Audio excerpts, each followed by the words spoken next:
Nelson Mandela, one of the greatest leaders to ever live, was born on July 18th in 1918 in a small village in the rural parts of South Africa. After the death of his father at the age of 12, he was sent to live with the feeble people. The people of this tribe knew that he was destined for greatness and sent him to the finest schools that South Africa had to offer. He was also given the privilege to attend local council meetings, and when he was old enough to go to college, he moved to Johannesburg. It was there where he was confronted by the racial segregation enforced by the all-white government after noticing the gain of the power of the National Party in 1948. It was enforced under a system of legislation called the apartheid, which translates to separation, and under this legislation, non-white and white South Africans are forced to live in separate areas where they rarely mixed. They are also forced to use separate public facilities. As the apartheid began to gain more momentum, as a black man at the peak of racial inequality, Nelson Mandela began attending meetings for the African National Congress. The task of the ANC was to unite the African people and out of them build a nation.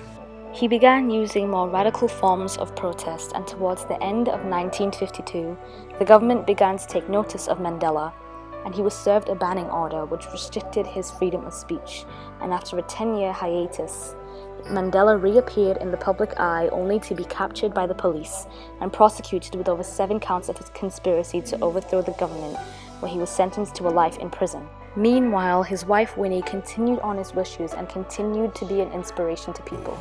That day is not far when we shall lead you to freedom. Tragedy struck in 1976 when a peaceful protest resulted in the tragic loss, which caused the world to take notice in the society and politics of South Africa. Activists around the world called for the release of Mandela, which in turn caused the pressure on the government to increase both inside and outside of the country. And by the 1980s, Mandela, although not present, became the face of an unstoppable change, which even caused concerts and music to be made on his behalf.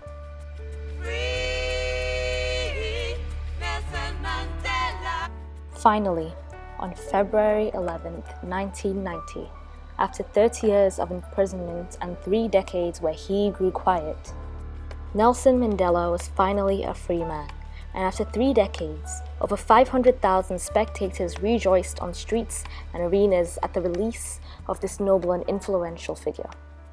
Mandela was the leading candidate at this time, and on April 17, 1994, black South Africans from all over, no matter the condition, lined up to fulfill their basic right to vote as citizens, and sometimes lined up for days on end.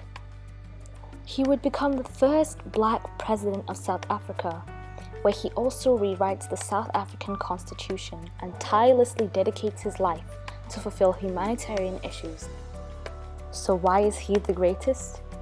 Even though he isn't with us today, the legacy of such a strong and principled man that was willing to endure so much in the name of humanity has touched and will always impact the lives of those in South Africa and the world. We have traveled a long journey in 89 years.